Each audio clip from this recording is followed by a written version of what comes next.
Halo sahabat moralitas, dimanapun Anda berada, apa kabar? Selamat Hari Pers Sedunia kepada insan pelaku dan penggiat serta praktisi pers di seluruh dunia yang jatuh pada tanggal 3 Mei 2022. Sebagai bentuk apresiasi kepada insan pers, Yayasan Pelatihan Moralitas Budi Pekerti Bangsa Indonesia mengadakan acara pelatihan wujudkan media yang berkebijaksanaan yang akan dibahas oleh praktisi moralitas dan praktisi pers. Acara ini dapat disaksikan secara live di official kami, yaitu Facebook, yaitu @YPBMBI di Cikui, Medan. Selama 1,5 jam ke depan, saya, Lai Lause, yang akan memandu acara spesial ini. Untuk ini, terimalah salam hormat dari kami. Dacihao. Hari Pers Sedunia diperingati sebagai upaya guna mendorong dan mengembangkan inisiatif dalam mendukung kebebasan pers, sekaligus bertujuan untuk meningkatkan kesadaran akan pentingnya kebebasan pers dan mewujudkan media yang berkebijaksanaan. Untuk itu telah hadir narasumber kita, yaitu Ibu Erina Wongso atau yang biasa kita kenal dengan Wang Lause, praktisi moralitas dari Yayasan Pelatihan Moralitas Budi Pekerti Bangsa Indonesia. Namun sebelum itu, mari sama-sama kita saksikan profil dari Wang Lause berikut ini.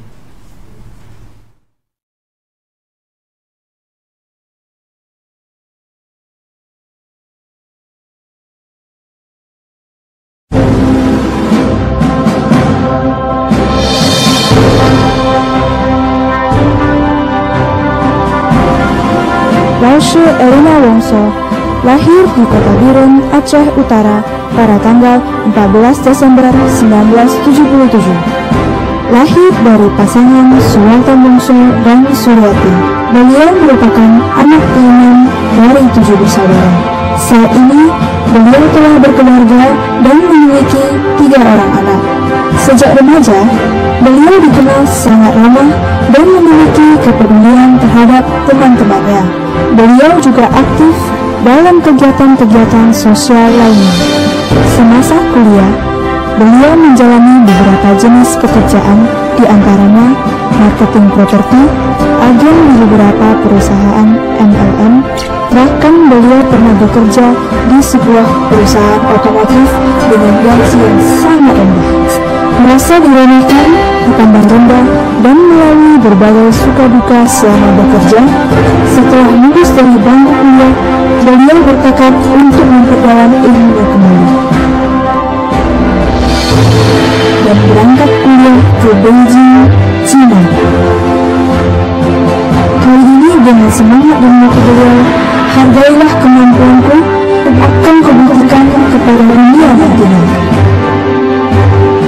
Setelah berhasil mendapatkan kuliahnya di Beijing, China, beliau pulang dan membuka kursus First Liva Course dengan konsep dasar memberi dan berbagi berdasarkan etika-etika luhur.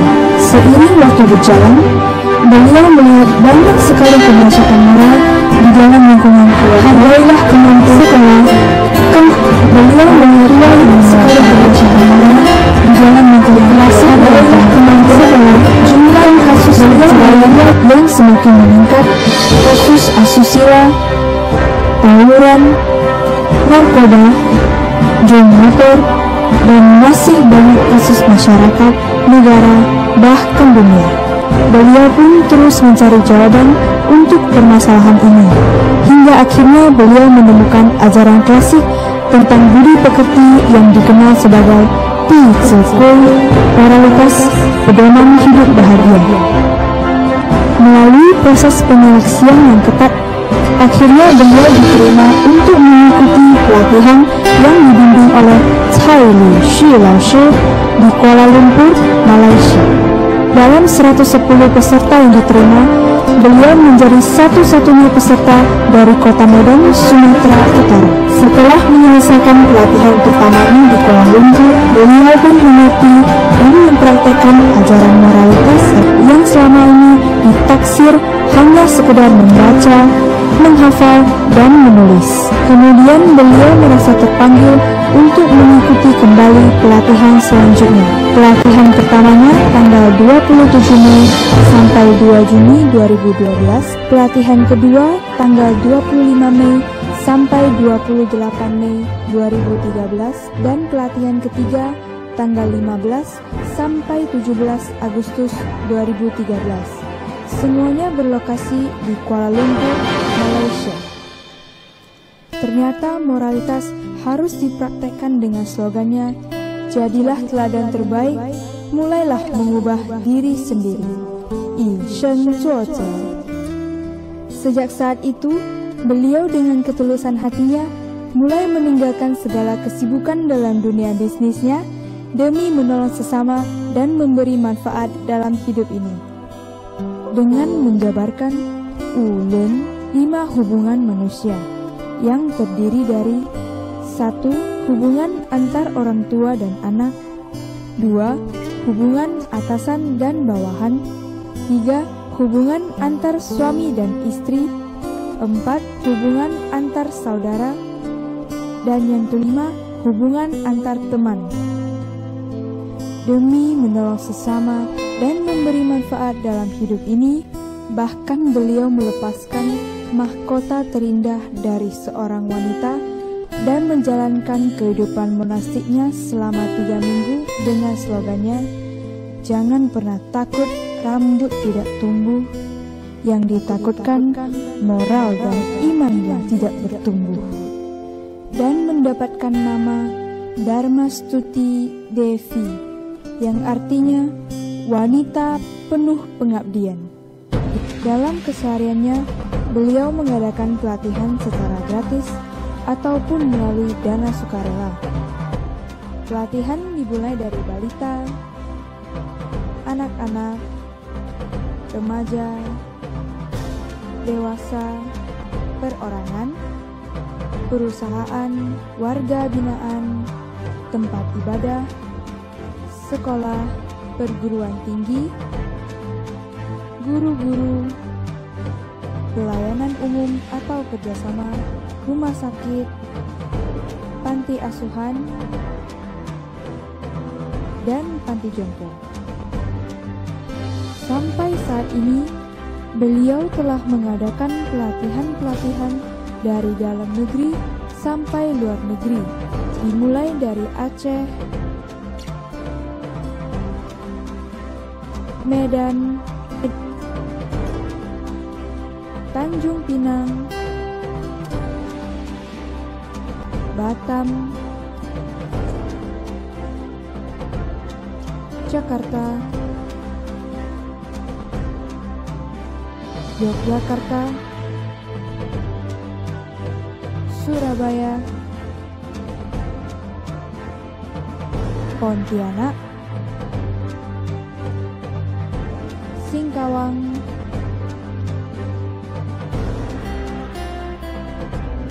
Mempawah,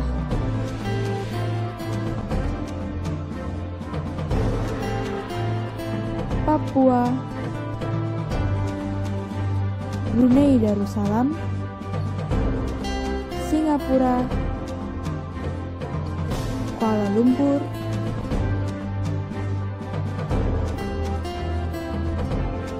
dan Sibu Sarawak.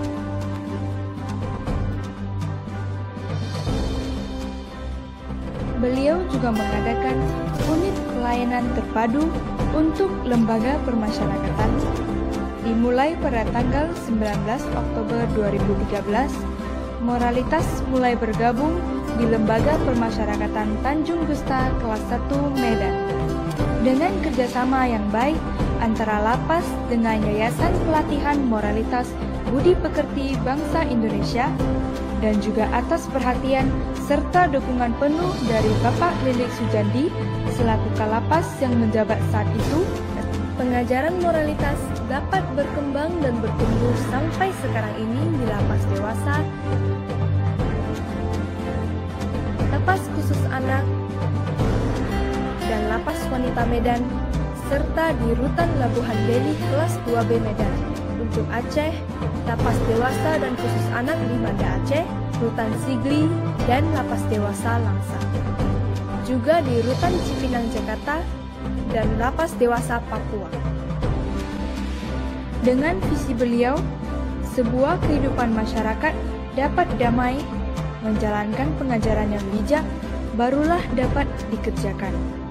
Dapat menyelamatkan keluarga, menyelamatkan masyarakat, menyelamatkan seluruh manusia melalui praktik moral demi generasi berikutnya, membuka perdamaian dan ketentraman dengan tekadnya untuk mengosongkan penjara.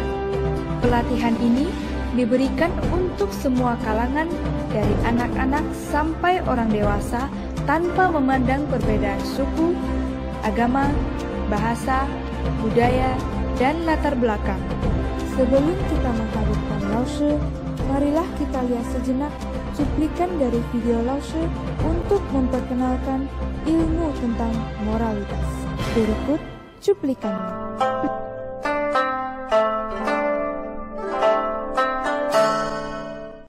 Ni hao, saya Irina Wongso ingin memperkenalkan ajaran moralitas yang disebut dengan Tizekui karena menyadari kemerosotan moral manusia sekarang ini yang terjadi di mana saja dan kapan saja.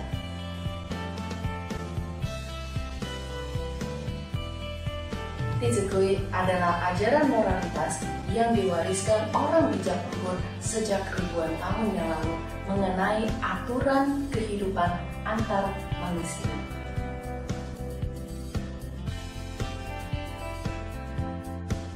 Karena banyaknya permasalahan di dalam kehidupan manusia seperti perceraian, perselisihan antar teman dan saudara, bahkan anak yang tidak berbakti, dan masih banyak lagi masalah lain. Marilah kita bersama-sama memulai perubahan dari diri kita sendiri dengan memahami dan mengamalkan disiplin secara mendalam. Kami sudah mengundang Anda semua bergabung bersama kami sebagai relawan. Terima kasih. Salam Tizekui.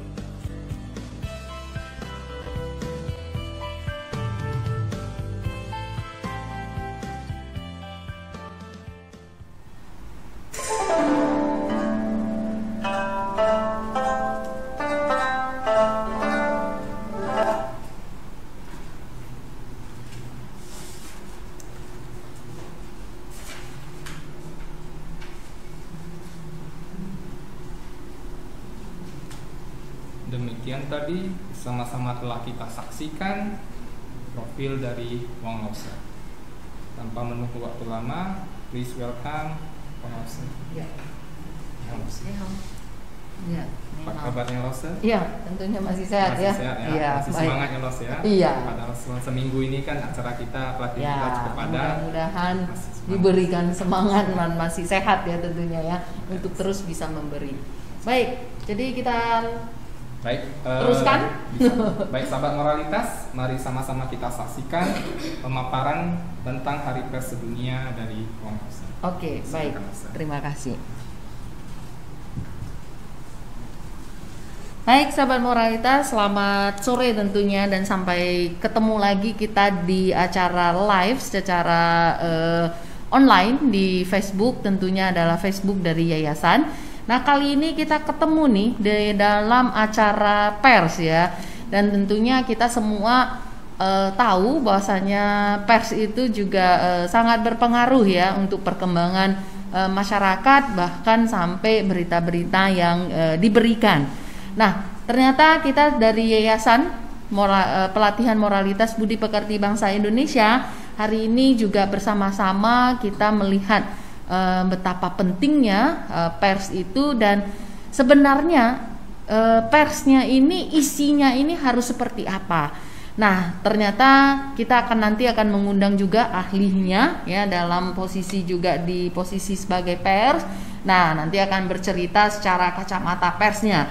Dan hari ini kita dari yayasan juga bercerita, karena di yayasan juga ada pers untuk kalangan kita sendiri ya, agar kenapa moral ini bisa berkembang, dan tentunya tidak tertutup kemungkinan untuk Bapak Ibu dan sahabat moralitas, mari kita sama-sama yang bisa bergabung, baik itu pers atau masyarakat umum, untuk bisa memberitakan pendidikan moral yang sekarang ini sudah semakin merosot, dan kita berharap Bapak Ibu bisa melalui Hari Pers kali ini bisa menjadikan moral sebagai bahan utama ya di berita-beritanya setiap harinya.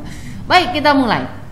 Nah, di dalam moralitas pers kebahagiaan itu kita menggunakan yang namanya istilah 5K 1S. Apa itu 5K? 5K itu kita bercerita tentang kebenaran. Jadi nanti berita yang kita beritakan itu adalah tentang kebenaran. Kemudian itu ada kebajikan, ada tentang keindahan, dan kebijaksanaan juga tentunya harus diisi dengan yang namanya ketulusan. Nah, S ini apa? S ini bercerita tentang semangat ya. Juga harus semangat baru bisa melakukan 5K tadi.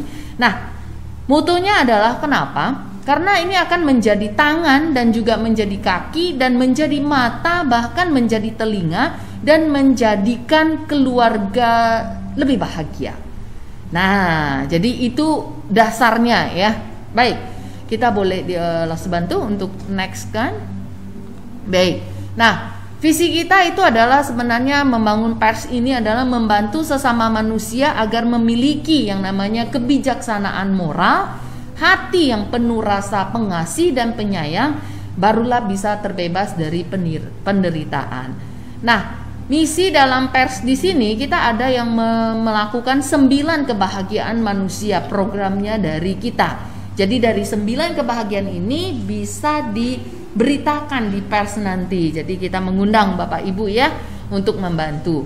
Nah, yang pertama adalah bercerita kepedulian perawatan manusia. Bagaimana moral ini kita terapkan kepada kepedulian ya, care-nya itu gimana. Yang kedua adalah tentang pendidikan manusia. Nah, manusia ini juga butuh dididik ya, jadi tidak sembarangan kita memberikan pengajaran. Yang ketiga adalah perlindungan, juga pelestarian dan penghijauan tentang semesta. Dan yang keempat, meningkatkan dan mendahulukan yang namanya kesehatan. Jadi kita harus sehat dulu, baru bisa kita berikan pendidikan, kita baru bisa mengabdi. Tanpa kesehatan, ya semua kebaikan juga tidak bisa terlaksana. Nah, yang kelima adalah tentang amal kebajikan umum. Kita juga harus tingkatkan peduli pada masyarakat umum. Bagaimana kebajikan, misalnya di hari apa kita bisa bertemu, atau kita melakukan di hari Lebaran, di Imlek, atau di Natalan kita bakalan ketemu di lapangan. Nah, yang keenam, memperluas hubungan relawan. Nah, jadi buat Bapak Ibu juga bisa bergabung ya. Dan kemudian 7, pencatatan praktek moral. Nah, keteladanan ya, dan juga penghargaan pekerjaan ya, pekerjaan manusianya sebagaimana. Yang kedelapan adalah berusaha dan sekuat tenaga meningkatkan hubungan antar manusia. Jadi hubungan sosialnya ya, bagaimana mereka berhubungan karakternya ya, bukan berhubungan walaupun sudah dekat tapi karakternya tidak ada. Nah, yang ke-9 adalah membentuk moral melalui gerakan kesenian. Nah, ini 9 visi yang bisa kita berikan. Kita boleh next kan, Lose? Baik. Nah, setelah dari 9 ini bisa diberitakan, maka kita butuh relawan pers. Nah, tujuannya adalah menyayangi guru-guru moral dengan kita menjadi tangan, kaki, mata, telinga, sehingga menjadikan keluarga bahagia ini dengan punya tujuan tadi 5K 1S tadi ya. Jadi kebenaran, kebajikan, keindahan, kebijaksanaan, ketulusan, dan semangat juga. Baik, kita boleh next kan? Nah, jadi dari 5 ini kita bisa kembangkan, kita menjadi pencatat nih ya, jejak dari kebenaran moral, dan bahkan kita mengarsipnya nanti dengan rapi. Itulah dari Bapak Ibu sebagai pers nantinya atau sebagai relawan. Nah, di sini ada cerita-cerita yang bisa kita catat ya. Nah, jadi tiap orang punya angle yang berbeda dan foto yang cerita yang berbeda. Ya, kita boleh juga next kan? Baik. Nah, ternyata menyebarkan moral dan inspirasi, ya, inspirasi positif. Jadi kita bertanggung jawab dan punya prinsip tadi 5K 1S tadi. Jadi kita menyebarkan ini, kita adalah wadah dari yang menginspirasi gitu. Jadi bukan wadah aspirasi, beda ya Bapak Ibu. Jadi jangan salah paham. Yayasan kita ini menginspirasi. Jadi apa jasa dari ibu, bapak, semuanya kita akan mengajak masyarakat juga bisa ikut berkontribusi, ya. Nah, itu nanti bisa di media. Karena bercerita tentang media, Bapak Ibu, sekarang ini lagi saatnya teknologi, ya. Jadi media itu cukup berkembang, baik itu mau melalui media sosial, e-TV, ya, e-book, semua sudah online. Nah, maka kita butuh Bapak Ibu untuk sebagai pencatat, ya, praktek-praktek moral yang sudah kita lakukan, ya. Boleh kita coba next kan kembali. Baik. Nah, jadi apa yang harus dilakukan? Ya, belajarlah menjadi mendengar apa yang Bapak Ibu dengar hari ini, kemudian apa Bapak Ibu lihat, kemudian bantulah kami mencatatnya, mengarsipnya, dan kemudian menyebarkan dan juga mengajak dan menyayangi guru-guru dengan sepenuh hati. Nah, mengapa? Karena keseharian guru-guru moral bisa dibilang tidak sedikit pun punya waktu untuk dirinya sendiri. Jadi beliau selalu berusaha supaya kita murid-muridnya terus tumbuh jiwa kebijaksanaannya. Jadi beliau menyiapkan materi untuk ceramahnya dengan kesungguhan hati dan melewati kesulitan yang ada. Nah, apakah kita tega, ya, sebagai murid-muridnya untuk tidak membantu guru-gurunya ini? Nah, maka dibutuhkan Bapak Ibu yang sudah tahu moral, bantulah kami menyebarkan. Sekarang karena di dunia media sangat cepat perkembangannya, sangat cepat informasi yang bisa dicapai. Bayangkan jika moral bisa mencakup orang banyak, bisa mencapai dan mentransferkan kita kepada orang banyak, tentunya dunia ini akan semakin aman dan kita bisa menikmati bahagia. Tentunya anak cucu juga yang akan bahagia. Baik sahabat moralitas, sedikit dari kacamata moral, ya. Nah, nanti kita akan mengundang ahlinya ini untuk bisa memaparkan sebenarnya di pers yang di luar itu seperti apa. Nah, nanti kita akan dengarkan bersama. Nah, mungkin saya kembalikan dulu nih ke MC-nya nih. Silakan Lause, moderatornya. Baik, terima kasih kepada Kang Lause, ya, pembelajaran yang sangat luar biasa ini. Ya. Baik, semoga sahabat moralitas yang menyaksikan tayangan ini Lause mendapat ilmu kebijaksanaan hidup yang baru hari ini. Iya, terima kasih juga. Baik, ya, itu kacamata kita, ya. Iya, oke, selanjutnya. Baik, selanjutnya akan sama-sama kita undang praktisi pers yang akan memberikan kita ilmu baru tentang media yang berkebijaksanaan. Namun sebelum itu Lause, mari sama-sama kita saksikan video edukasi yang akan lewat berikut ini. Oke, baik.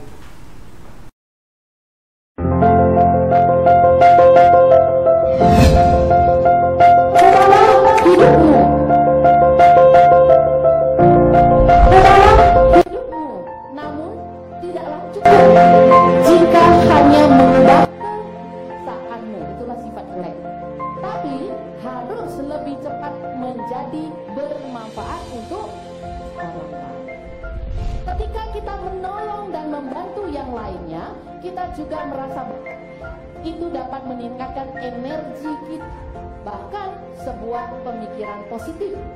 Contoh pemikiran positif, ungkapkan sesuatu dalam bentuk gambar yang berupa pemikiran yang berisi penuh dengan cinta dan kasih. Letakkan bumi di dalam hatimu dan pikirkanlah cinta dan kasih sayang di dalam keseluruhan bumi kepada semua makhluk di bumi ini. Berharap semuanya memiliki kebahagiaan yang benar, tepat, bijak, dan bahagia. Kamu harus letakkan semua itu berada di hidup.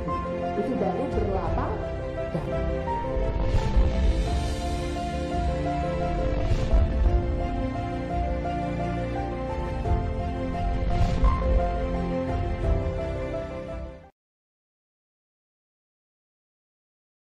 Boleh dimakan besar, lembut kayak lengkong ya. Oke, standby. Ini tadi ada yogurt yang Kayaknya ikut kan? Hilang pula bunyinya. standby. 3. Oke, baik sahabat moralitas, terima kasih yang telah masih bergabung di Facebook kami di @YPBBNI di Cikui Medan. Baik, yuk ajak saudara, sahabat dan siapa saja boleh juga bergabung di tayangan ini agar bisa mendapat ilmu kehidupan yang penuh kebijaksanaan juga ya Rosa. Dan jangan lupa juga setelah sesi Ibu nanti narasumber kami untuk membawakan pembelajarannya akan ada sesi tanya jawab ya. Betul. Baik. Jadi Bapak Ibu berarti ninggalin ke live chat gitu ya? Iya, di live chat di Oke. kolom komentar live chat kami nanti akan dibahas. Oke, siap Bapak Ibu. Jadi ingat ya, jangan segan bertanya ya. Oke, kita boleh lanjut.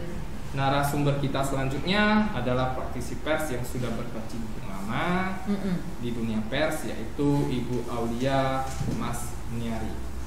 Nah, begitu. Ini berikut profil dari Ibu Aulia, yaitu beliau lahir pada tanggal 3 Desember 1970. Dan pengalaman beliau di pers pun sudah cukup lama, luar biasa ya. Yaitu berkecimpung juga pernah di Media Garuda, Harian Sore Analisa, juga pernah berkecimpung di Perikanan Kepala bagian iklan dan sirkulasi di media pewarta Deli. Wah, luar biasa. Betul, masih ada lagi juga beliau juga pernah berkecimpung di majalah misteri, juga majalah detektif. Iya. Dan sekarang beliau masih aktif di majalah Matikor, yaitu Masyarakat Pemerhati Korupsi. Oke. Tentang korupsi. Tentang korupsi ya. Oke. Dan juga di pewarta online semua peristiwa layak berita. Oke. Wah, ini. Oke, tanpa panjang lebar lagi, kita please welcome Ibu Aulia. Ya, mari Ibu, silakan. Oke. Ya, ini Ibu. Silakan. Masih sehat Ibu. Alhamdulillah. Amin. Terima kasih Roseli. Baik, ya.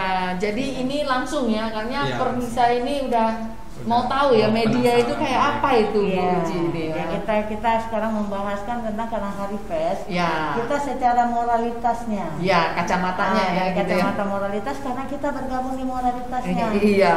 Jadi kami langsung nih Bu, biar jangan berdiri lagi kita ya Lause ya. Oke, yuk mari silakan. Terima kasih Lause. Iya. Oke. Ayo Ibu, silakan. Nih kayaknya banyak yang sudah menunggu ya. Nah, silakan Ibu mungkin bisa langsung paparkan. Iya, kita belajar ya.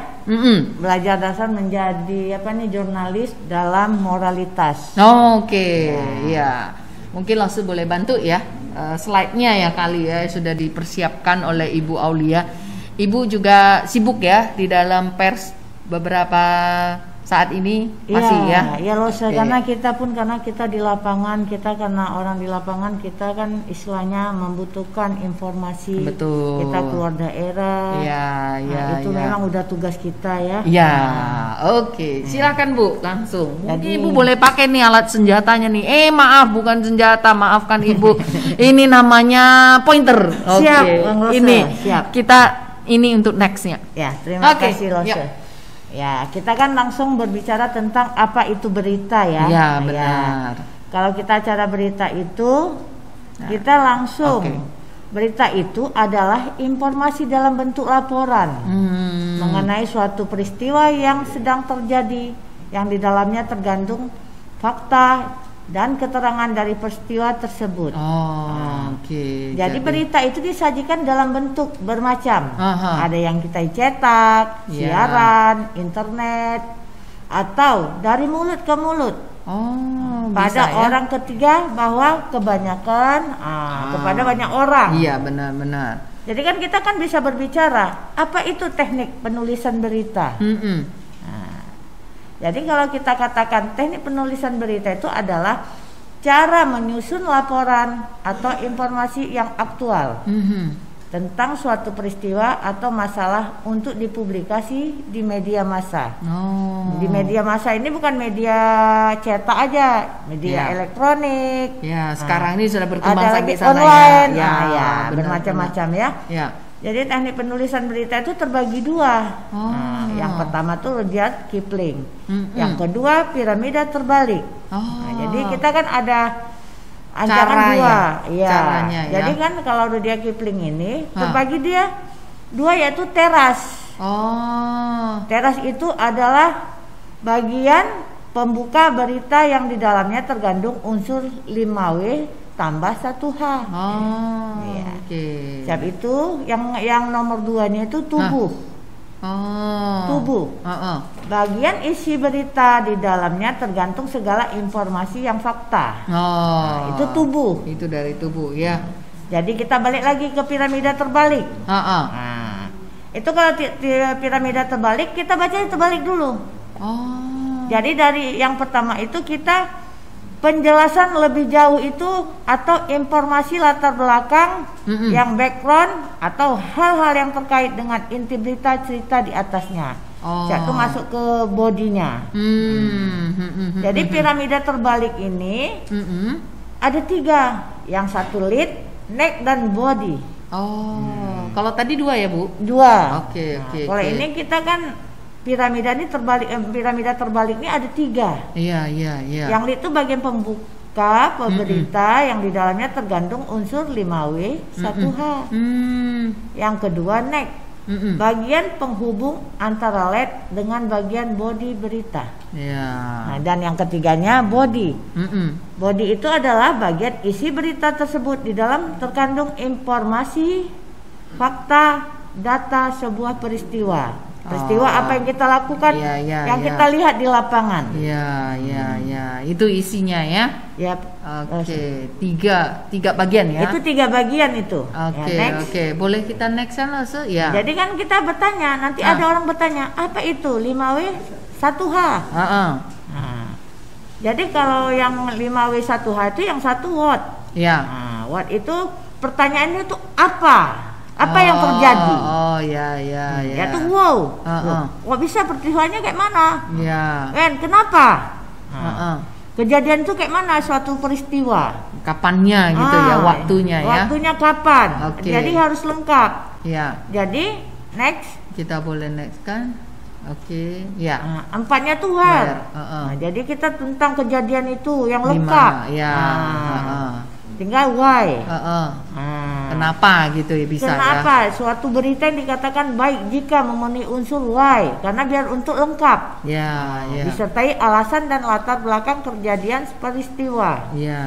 Jadi yang terakhirnya who. Jadi suatu berita dikatakan baik jika memenuhi unsur how, yaitu dapat dijelaskan proses kejadian suatu peristiwa dan akibat yang ditimbulkan. Berarti seperti bagaimana nih gitu. Jadi kita harus lengkap.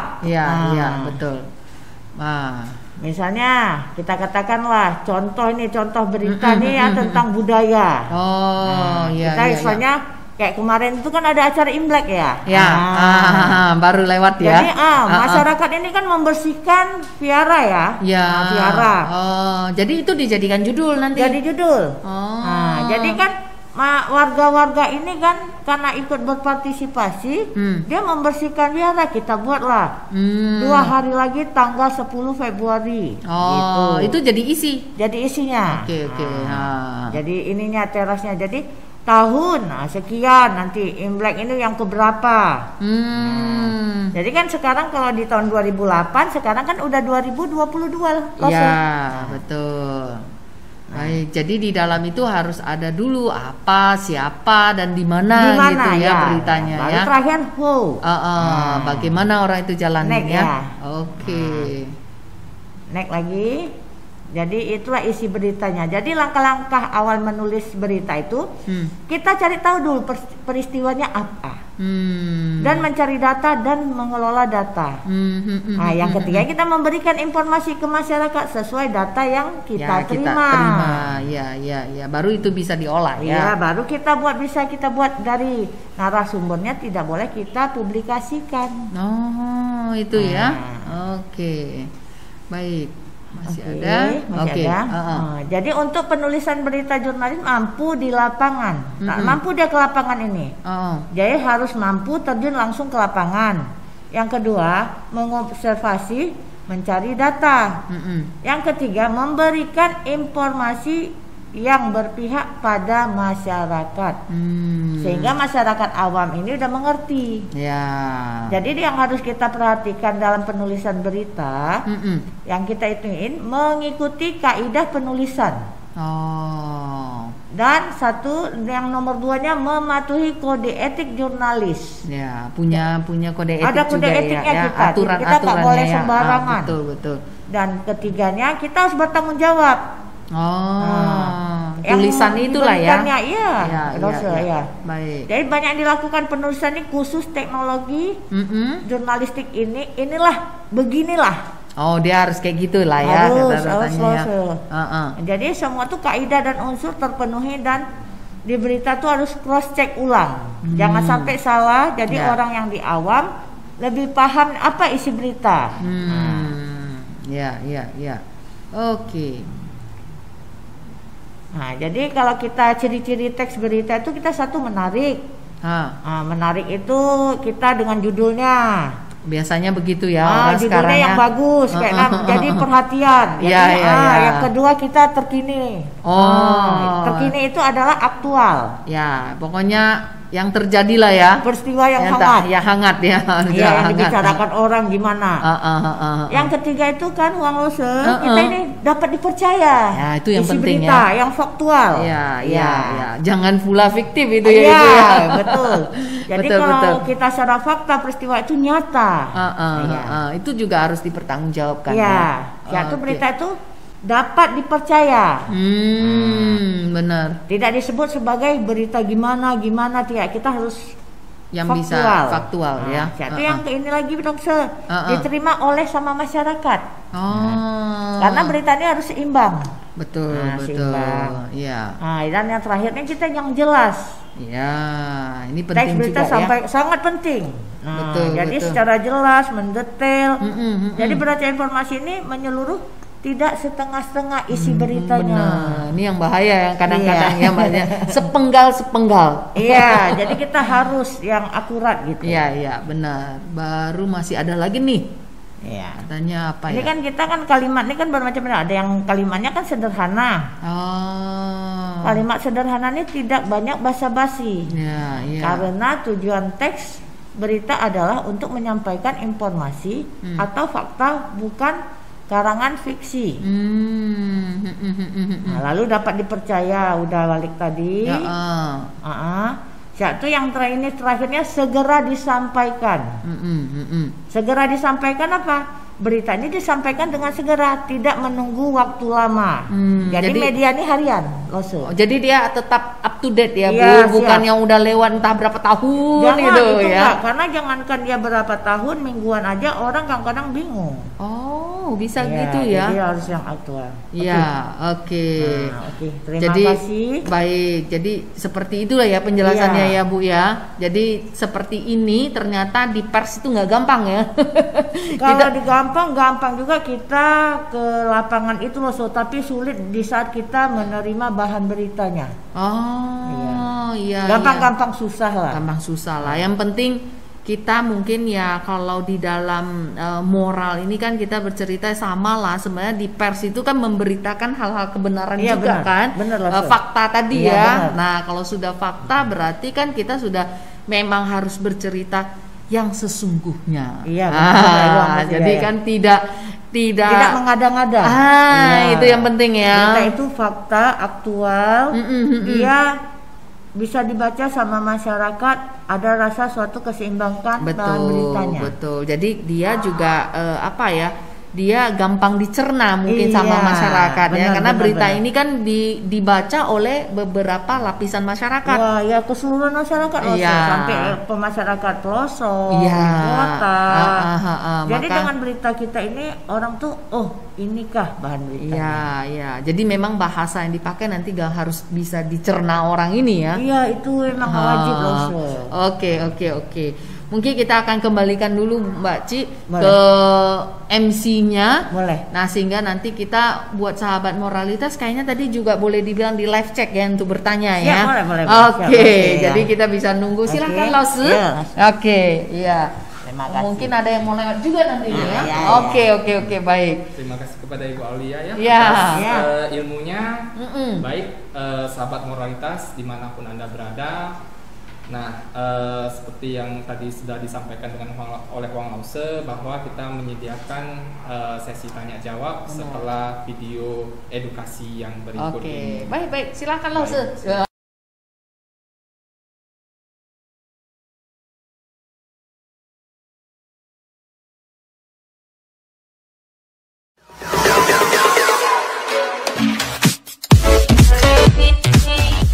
Sesungguhnya di saat kita berbohong, yang di atas aja selalu mencatat apa yang kita lakukan. Mau di sudut sampai hitam pun, gelap pun, dia masih nyatet apa yang kita lakukan. Maka Bapak Ibu, kenapa kita bisa terkecoh? Dalam pikiran cuma terpikir, gak ada yang tahu. Sesungguhnya siapa yang melihat? Yang di atas melihat, yang di bawah juga bumi yang kita tidak tahu. Kamu yang memberi dan saya yang menerima juga tahu. Satu bulan lagi, maka ada seorang pemimpin yang hebat sekali. Beliau ditawari 1 bulan bisa 100 juta. Tapi tahu nggak, Miss? Begitu nanti saya tutup mata, yang di bawah itu nanya, kemarin lu jadi pemimpin, lu berapa lu dapat duit? Akhirnya dia bilang, saya nggak mau ambil uang ini.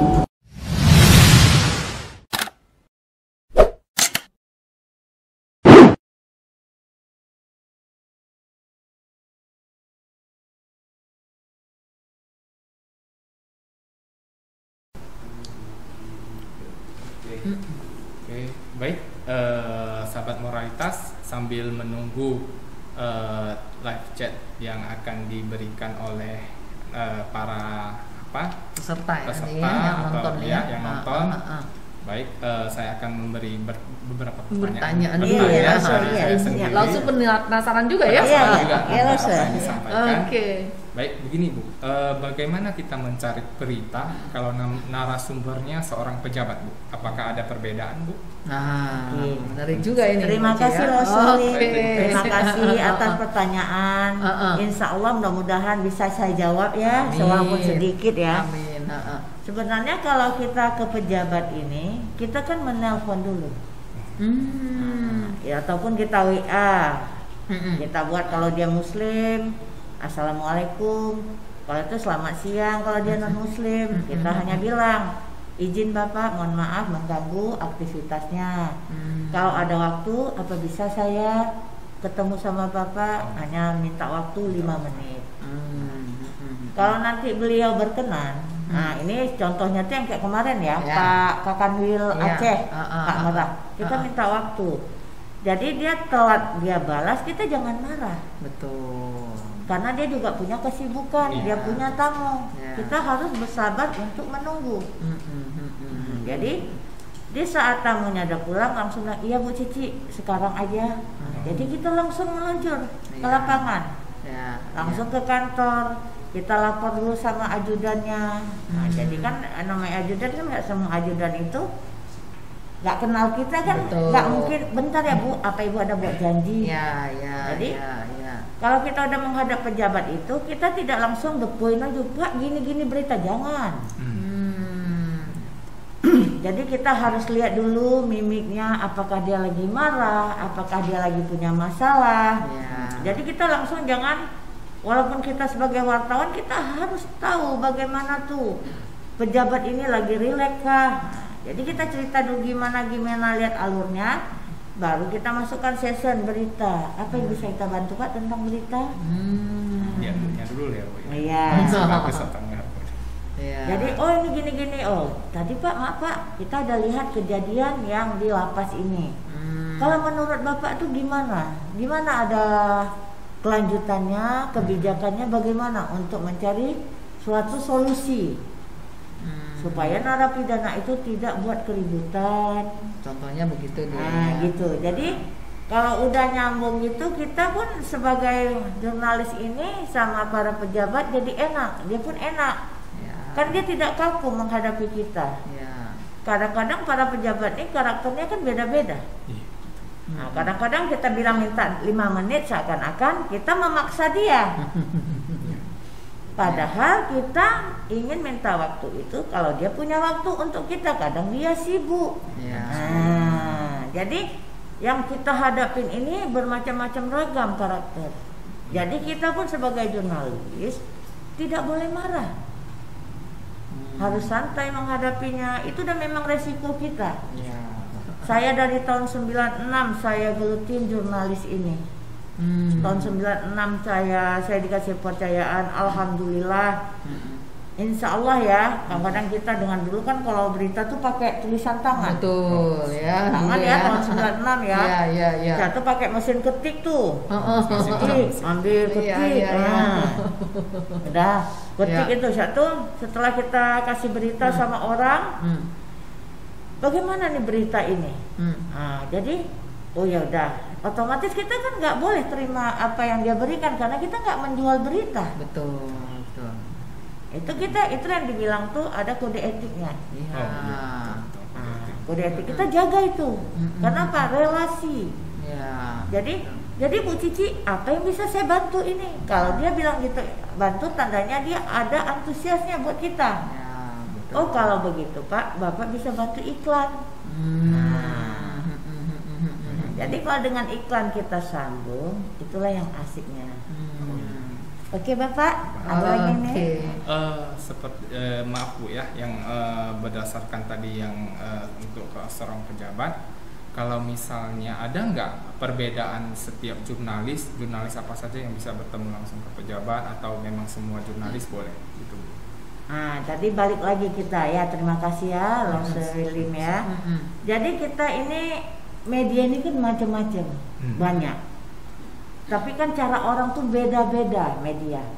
Tapi kita juga walaupun kita diterima, kita juga tidak boleh menjeleki teman-teman yang lain. Tidak boleh juga kita menjatuhkan, oh dia ini nggak baik walaupun pejabat tuh bilang gitu, nggak boleh. Karena apa? Atas nama media. Karena sama-sama dia penulis. Tapi kalau individu, personnya, nah itu pribadi beliau. Tapi kalau atas nama media, kita tetap menjaga. Kita itu teman, kita itu rekan. Kalaulah kita nggak ada rasa kekompakan sesama kita di media ini, siapa lagi yang mau mengompakkan kita? Betul. Saling menjatuhkan paling maaf ya, itu selalu ada. Kita nggak bisa bilang ya. Kadang-kadang kayak pejabat nih, ada yang mau menerima ini si A, ada kadang karakter yang ini beda. Kan saya bilang tadi balik lagi. Kadang-kadang saya jumpa sama bapak ini, bapak nih, izin bapak saya minta waktu 5 menit. Beliau bersedia. Ada satu lagi seorang pejabat, izin bapak, kalau bapak tidak sibuk, saya mengganggu aktivitas, apa bisa minta waktu? Seakan-akan saya udah mendesak dia. Nah, itu kan bahasanya tuh beda. Karena apa? Kalau bapak ini udah mengenal kita, yang bapak ini kita baru kenalan. Jadi kadang-kadang perubahan itu ada, tapi kita jangan bawa emosi. Kembali jadi ke moral balik itu lagi, ya, kayak gini kah tata cara masing-masing orang. Jadi itulah makanya dibilang gimana kita belajar dari menjadi jurnalis dalam moralitas.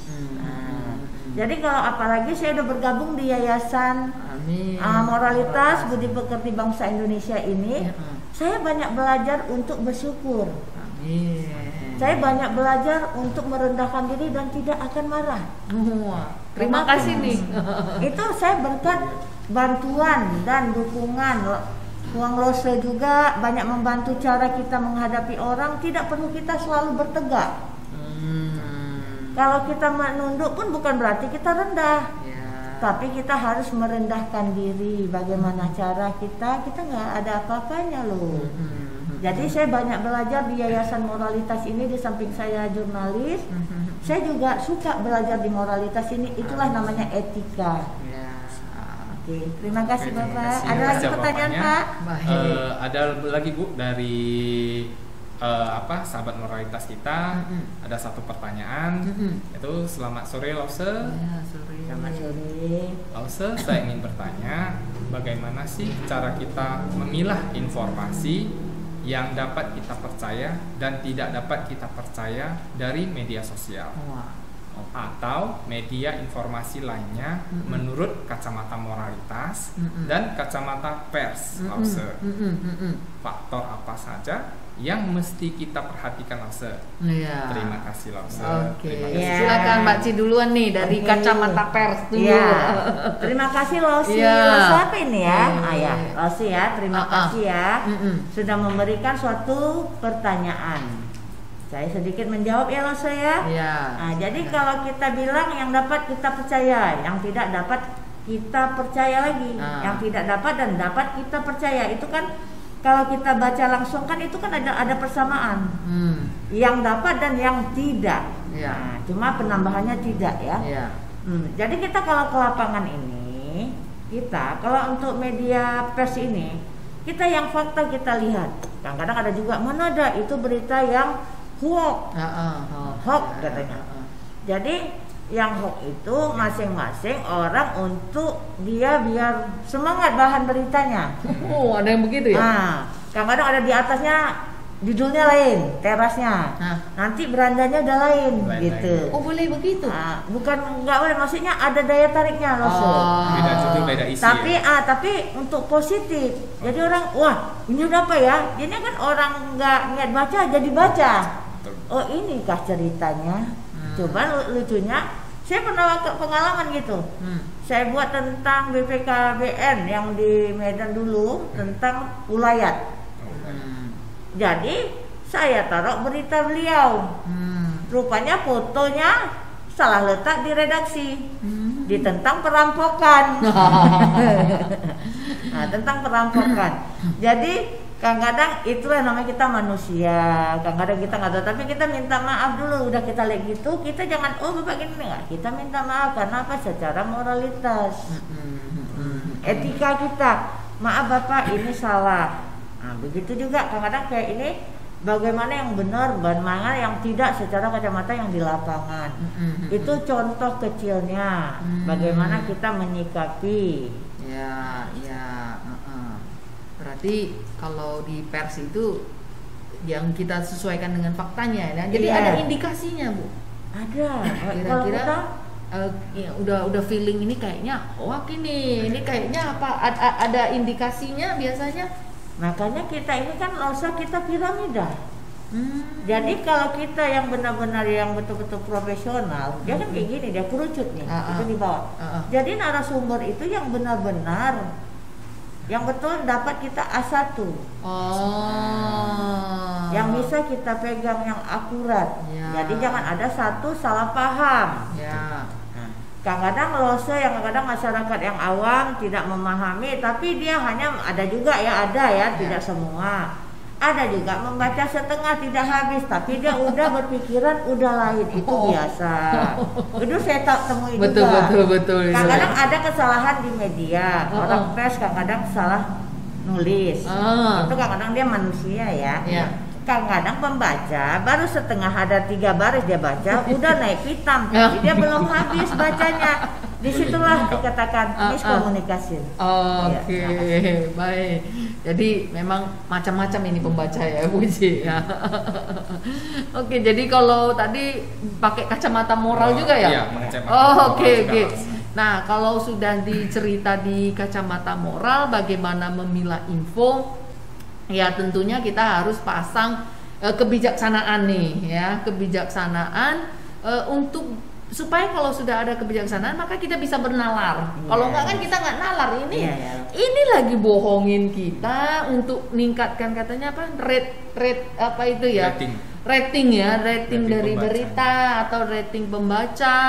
Nah kita harus jeli juga. Nah jadi sebenarnya Bapak Ibu sahabat moral untuk memilah informasi, nah kita butuh kebijaksanaan. Janganlah selalu menelan-nelan aja. Kalau udah disuapin ya ditelan, tapi harus dikunyah dikit. Ada tulang nih, kayaknya kita harus keluarkan tulangnya. Nah jadi Untuk memilah itu dibutuhkan sekali kebijaksanaan agar kita tidak salah milih. Nah, kebijaksanaan itu bisa lahir dan bisa jitu gitu ya. Itu semua dari pembelajaran. Jadi pembelajaran apa? Pembelajaran tentang kebenaran.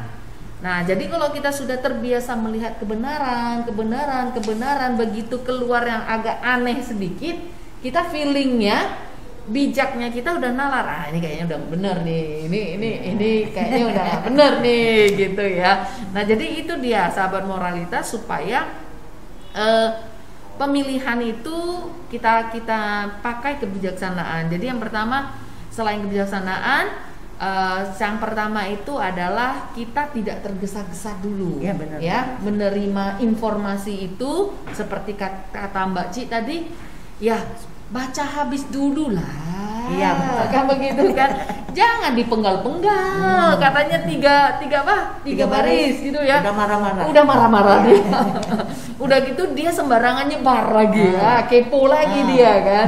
Jadi buat masyarakat membaca itu mesti dari awal sampai akhir ya Mbak Ci ya, jadi benar-benar dari huruf kata awalnya sampai di akhirnya itu harus selesai, termasuk sumber ya tadi ya Mbak Ci ya, narasumbernya ya, karena kita kadang-kadang betul kata Mbak Ci, cuma 3 kalimat di atas udah selesai gitu, kadang maafnya judulnya aja nggak tahu apa-apa dia udah memvonis gitu. Benar. Jadi kembalilah ke moral ya, moral itu bacalah dengan teliti, bacalah dengan kita bernalar. Nah, disitulah naik kebijaksanaan. Nah, kalau sudah sampai akhir, kata Mbak Ci dari pers, itu sudah ada sumber, ya kan? Ada sumbernya. Yang nah, jelas. Kalau tidak ada sumber, nah kita harus pertanyakan juga ya Mbak Ci ya. Ini siapa ini penulis ini gitu? Siapa yang apa ini? Kok tiba-tiba keluar selembaran kayak gini gitu ya? Tidak layak dan tidak naik. Iya, nah itu dia. Jadi buat sahabat moralitas, memilah itu seperti itu. Jadi cari dulu penelitiannya, dalam arti baca dengan jelas sumbernya dari mana, berpikir apakah layak atau tidak gitu ya. Jangan sembarangan ditelan aja, atau bahkan membantu orang menyebarkan yang tidak baik ini gitu loh. Jadi ikut-ikutan jadinya kan. Jadi ikut-ikutan akhirnya makin ya seperti Mbak Ci bilang, naik pitam terus. Jadi semua orang di sekeliling dibuat naik pitam. Waduh, jadi buat jadi buat sahabat moralitas, ayolah kita ya, bagaimanapun ini, walaupun kita di pers, karena sebentar aja ya Mbak Ci ya, berita ini kalau sudah keluar, waduh, langsung mau di situ, ya langsung itu apakah mendamaikan, apakah di situ membuat rusuh gitu ya, membuat panas gitu ya, langsung bisa. Dan sekarang namanya juga sistem media ya, media online itu ya. Wah, semua di jari tangan ini, semua di tangan, ditekan satu aja udah keluar semua tuh ya. Kita ketik berita udah langsung ada gitu ya kan. Nah, jadi buat sahabat moralitas, berhati-hatilah kita memilahnya. Nah, pesan kita dari moralitas bahwasanya lihatlah berita-berita yang menaikkan kebijaksanaan gitu ya. Jangan melihat berita-berita yang mengerikan seperti itu ya. Jadi kita nggak tahu apakah kita pas baca itu energi positif kita banyak, atau kita juga lagi lowbat. Jadi kalau lagi lowbat, masuk yang negatif, masuk lagi mainlah hitamnya.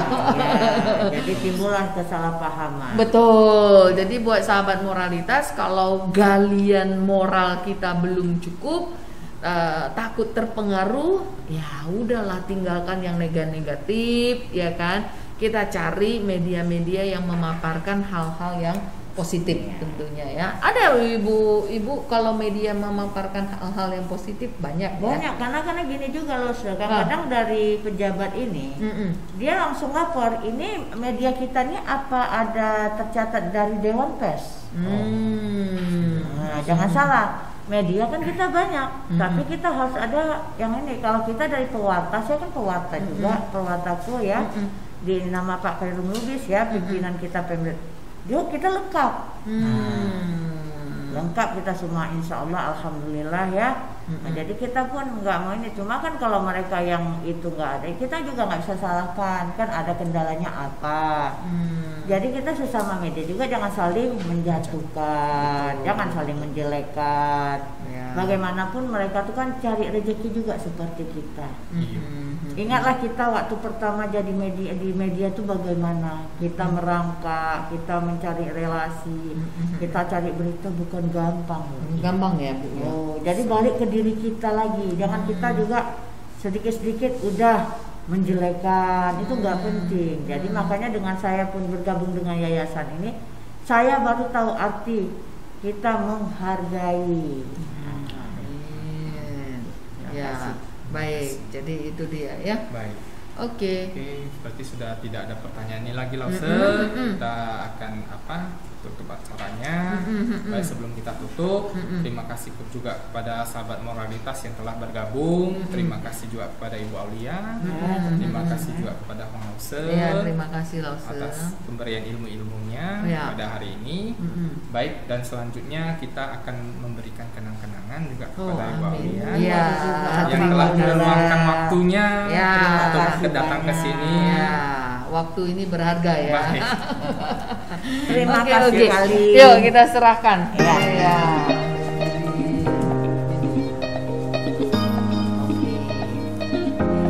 Kita titip hati kita buat Ibu Aulia nih. Terima kasih.